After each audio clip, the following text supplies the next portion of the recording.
ದಾವಣಗೆರೆ ಲೋಕಸಭಾ ಕ್ಷೇತ್ರದ ಚುನಾವಣಾ ಕಣ ದಿನೇ ದಿನೇ ರಂಗೇರ್ತಿದೆ. ಇಷ್ಟು ದಿನ ಬಿಜೆಪಿ ಕಾಂಗ್ರೆಸ್ ನಡುವೆ ನೇರ ಹಣಾಹಣಿ ಏರ್ಪಟ್ಟಿತ್ತು. ಇದೀಗ ಇಬ್ಬರ ನಡುವೆ ಮೂರನೇ ವ್ಯಕ್ತಿ ಕಾಂಗ್ರೆಸ್ ಬಂಡಾಯದ ಬಾವುಟ ಹಾರಿಸಿದ್ದಾರೆ. ಇದಿಷ್ಟರ ಮಧ್ಯೆ ಕೈ ಕಮಲದ ಪ್ರಮುಖ ಲೀಡರ್ಗಳ ಆಪರೇಷನ್ ಕೂಡ ನಡೆಯುತ್ತಿದೆ. ಹಾಗಿದ್ರೆ ಆಪರೇಷನ್ಗೆ ಒಳಗಾದವರು ಯಾರು? ರಾಜಕೀಯ ಲೆಕ್ಕಾಚಾರ ಏನಿದೆ? ಇಲ್ಲಿದೆ ನೋಡಿ. ಕಾಂಗ್ರೆಸ್ ಪ್ರಮುಖ ನಾಯಕ ಬಿಜೆಪಿ ಸೇರ್ಪಡೆ. ಬಿಜೆಪಿ ಪ್ರಮುಖ ನಾಯಕ ಕಾಂಗ್ರೆಸ್ ಸೇರ್ಪಡೆ. ಗೆಲುವಿಗಾಗಿ ಬಿಜೆಪಿ ಕಾಂಗ್ರೆಸ್ ಸ್ಟ್ರಾಟಜಿ. ಯುಗಾದಿ ಹಬ್ಬದ ಬಳಿಕ ದಾವಣಗೆರೆ ಲೋಕಸಭಾ ಕ್ಷೇತ್ರದ ಚುನಾವಣಾ ಕಣ ರಂಗೇರುತ್ತಿದೆ. ಎರಡೂ ರಾಷ್ಟ್ರೀಯ ಪಕ್ಷಗಳು ಪ್ರಮುಖ ನಾಯಕರ ಆಪರೇಷನ್ ಮಾಡುವಲ್ಲಿ ಬ್ಯುಸಿ ಆಗಿವೆ. ಸಂಸದ ಜಿಎಂ ಸಿದ್ದೇಶ್ವರ್ ಕಾಂಗ್ರೆಸ್ ಮುಖಂಡ ಶಿವನಹಳ್ಳಿ ರಮೇಶ್ಗೆ ಗಾಳ ಹಾಕಿದ್ರೆ, ಸಚಿವ ಎಸ್ ಮಲ್ಲಿಕಾರ್ಜುನ್ ಬಿಜೆಪಿ ಮುಖಂಡ ವಾಗೀಶ್ ಸ್ವಾಮಿಗೆ ಗಾಳ ಹಾಕಿದ್ದಾರೆ. ಕಾಂಗ್ರೆಸ್ ಮುಖಂಡ ಶಿವನಹಳ್ಳಿ ರಮೇಶ್ ಸಂಸದ ಜಿಎಂ ಸಿದ್ದೇಶ್ವರ್ ಸಮ್ಮುಖದಲ್ಲಿ ಬಿಜೆಪಿ ಸೇರ್ಪಡೆಯಾದರೆ, ಅತ್ತ ಬಿಜೆಪಿ ಮುಖಂಡ ವಾಗೀಶ್ ಸ್ವಾಮಿ ಸಚಿವ ಎಸ್ ಮಲ್ಲಿಕಾರ್ಜುನ್ ಸಮ್ಮುಖದಲ್ಲಿ ಕಾಂಗ್ರೆಸ್ ಸೇರ್ಪಡೆಯಾಗಿದ್ದಾರೆ. ಶಿವನಹಳ್ಳಿ ರಮೇಶ್ ದಾವಣಗೆರೆ ಕಾಂಗ್ರೆಸ್ನಲ್ಲಿ ತಮ್ಮದೇ ಶಕ್ತಿ ಹೊಂದಿದ್ದರು. ಇಷ್ಟು ವರ್ಷ ಶಾಮನೂರು ಫ್ಯಾಮಿಲಿಗಾಗಿ ದುಡಿದಿದ್ದ ರಮೇಶ್ ಬಿಜೆಪಿಗೆ ಸೇರ್ಪಡೆಯಾಗಿರುವುದು ಕಾಂಗ್ರೆಸ್ ಅಭ್ಯರ್ಥಿಗೆ ದೊಡ್ಡ ನಷ್ಟ ಉಂಟು ಮಾಡಿದೆ.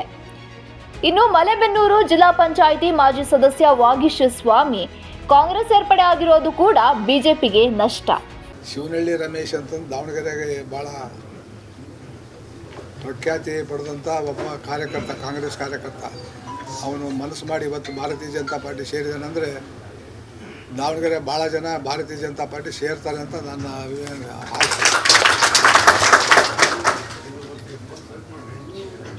ಮುಂದಿನ ದಿನಗಳಾಗ ಒಳ್ಳೆ ಕೆಲಸ ಮಾಡಿ ಶಿವನಹಳ್ಳಿ ಮೊದಲಿಂದನೂ ಭಾರತೀಯ ಜನತಾ ಪಾರ್ಟಿ, ನಾನು 91ರಾಗ ಪಾರ್ಲಿಮೆಂಟ್ ನಿಂತ್ಕೊಂಡಾಗ ಸಹ 700 ಓಟ್ ಬಿದ್ದದ್ದು. ಆ ಊರಾಗಿರೋದು 900 ಓಟೇನ 700 ಓಟ್ ಬಿದ್ದದ್ದು. ಅಂದರೆ ಮೊದಲಿಂದನೂ ಅವ್ರು ಭಾರತೀಯ ಜನತಾ ಪಾರ್ಟಿಯ ಅಭಿಮಾನಿ ಬಂಧುಗಳೇ ಇರೋದು. ಮಾಜಿ ಜಿಲ್ಲಾ ಪಂಚಾಯತ್ ಸದಸ್ಯರು, ಆತ್ಮೀಯರು ಆದಂಥ ವಾಗೀಶ್ ಸ್ವಾಮಿಯವರು ಮತ್ತು ಅವರ ಸ್ನೇಹಿತರು,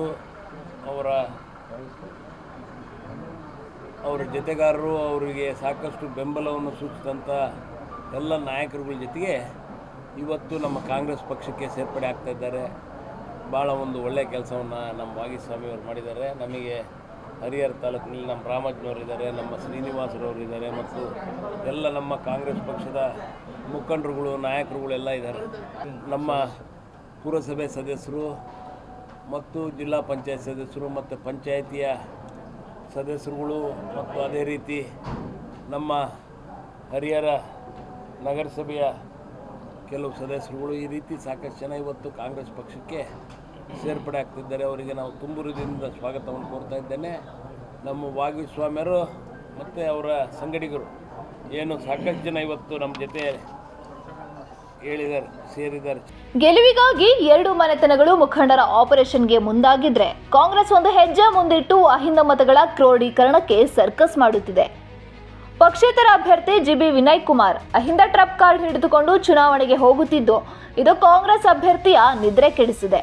ಹೀಗಾಗಿ ಕಾಂಗ್ರೆಸ್ ಅಭ್ಯರ್ಥಿ ಪ್ರಭಾ ಮಲ್ಲಿಕಾರ್ಜುನ್ 2 ಬಾರಿ ಕನಕಗುರು ಪೀಠಕ್ಕೆ ಭೇಟಿ ನೀಡಿ ಶ್ರೀ ನಿರಂಜನಾನಂದಪುರಿ ಶ್ರೀಗಳ ಆಶೀರ್ವಾದ ಪಡೆದು ಮಾತುಕತೆ ನಡೆಸಿದ್ದಾರೆ. ಸ್ವಾಮೀಜಿ ಹಾಗೂ ಸಿಎಂ ಸಿದ್ದರಾಮಯ್ಯ ಸಮ್ಮುಖದಲ್ಲಿ ನಡೆದ ರಾಜ್ಯ ಸಂಧಾನ ಫಲಪ್ರದ ನೀಡದ ಕಾರಣ ಅಹಿಂದ ಮತ ಹಿಡಿದಿಟ್ಟುಕೊಳ್ಳಲು ಕಾಂಗ್ರೆಸ್ ಸರ್ಕಸ್ ಮಾಡುತ್ತಿದೆ. ವಿನಯ್ ಕುಮಾರ್ ಮಾತ್ರ ಯಾವುದಕ್ಕೂ ಜಗ್ಗದೆ ಪಕ್ಷೇತರ ಅಭ್ಯರ್ಥಿಯಾಗಿ ಕಣಕ್ಕಿಳಿಯುತ್ತಿದ್ದೇನೆ, ನಾಳೆ ಏಪ್ರಿಲ್ 12ರಂದು ನಾಮಪತ್ರ ಸಲ್ಲಿಸುತ್ತೇನೆ ಎನ್ನುತ್ತಿದ್ದು ಕಾಂಗ್ರೆಸ್ಗೆ ಒಳಗೊಳಗೆ ಆತಂಕ ಶುರುವಾಗಿದೆ. ನಾನು ವಿನಯ್ ಕುಮಾರ್ ಜಿಬಿ ಕಕ್ಕರಗೊಳ್ಳ, ದಾವಣಗೆರೆ ಲೋಕಸಭಾ ಕ್ಷೇತ್ರದ ಪಕ್ಷೇತರ ಅಭ್ಯರ್ಥಿ ಅಂತ. ಈಗ ನಾನು ಕನ್ಕ್ಲೂಸಿವ್ ಆಗಿ ಅಂತಿಮ ನಿರ್ಧಾರ ಏನಪ್ಪ ಅಂತಂದರೆ, ದಾವಣಗೆರೆ ಪಕ್ಷೇತರ ಅಭ್ಯರ್ಥಿಯಾಗಿ ಕಣಕ್ಕೆ ಇಳಿಯಲು ಅಂತಿಮ ನಿರ್ಧಾರ ತಗೊಂಡಿದ್ದೀನಿ. ಮೊನ್ನೆನೂ ಹೇಳಿದ್ದೆ. ಅದಾದಮೇಲೆ ಮತ್ತೆ ಸ್ವಲ್ಪ ಹಳ್ಳಿಗಳಿಗೆ ಹೋಗಿ ನಮ್ಮ ಹಿತೈಷಿಗಳಿರ್ಬೋದು, ನನ್ನ ಕಾರ್ಯಕರ್ತರು, ಬೆಂಬಲಿಗರು ಅವ್ರನ್ನೆಲ್ಲ ಭೇಟಿ ಮಾಡಿ ಚರ್ಚೆ ಮಾಡಿ ಅಂತಿಮವಾಗಿ ಪಕ್ಷೇತರ ಅಭ್ಯರ್ಥಿಯಾಗಿ ನಿಲ್ಲಬೇಕಂತ ಡಿಸೈಡ್ ಮಾಡಿದ್ದೀನಿ. 12ನೇ ತಾರೀಕು ಮೊದಲನೇ ನಾಮಿನೇಷನ್ ಮಾಡ್ತೀನಿ. 18ನೇ ತಾರೀಕು ಸ್ವಲ್ಪ ನಮ್ಮ ಬೆಂಬಲಿಗರನ್ನೆಲ್ಲ ಕರೆಸಿ ಅದ್ಧೂರಿಯಾಗಿ 18ನೇ ತಾರೀಕು ನನ್ನ ನಾಮಿನೇಷನ್ ಮಾಡ್ತೀನಿ. ಒಟ್ಟಾರೆ ದಾವಣಗೆರೆ ಲೋಕಸಭಾ ಕ್ಷೇತ್ರದಲ್ಲಿ ಬಿಜೆಪಿ ಕಾಂಗ್ರೆಸ್ ಗೆಲುವಿನ ಲೆಕ್ಕಾಚಾರ ಹಾಕುತ್ತಿವೆ. ವಿನಯ್ ಕುಮಾರ್ ಸ್ಪರ್ಧೆ ಮೂರನೇ ಅಲೆ ಸೃಷ್ಟಿಸಿದ್ದು ಬಿಜೆಪಿಗಿಂತ ಕಾಂಗ್ರೆಸ್ಗೆ ಭಯ ಕಾಡುತ್ತಿದೆ. ನಾಳೆಯಿಂದ ಉಮೇದುವಾರಿಕೆ ಸಲ್ಲಿಕೆ ಆಗಲಿದ್ದು ರಣಕಣ ಮತ್ತಷ್ಟು ಜೋರಾಗಲಿದೆ. ಕ್ಯಾಮರಾಮನ್ ಮಂಜುನಾಥ್ ಜೊತೆ ಹನುಮಂತರಾವ್, ಒನ್ ಕನ್ನಡ ನ್ಯೂಸ್, ದಾವಣಗೆರೆ.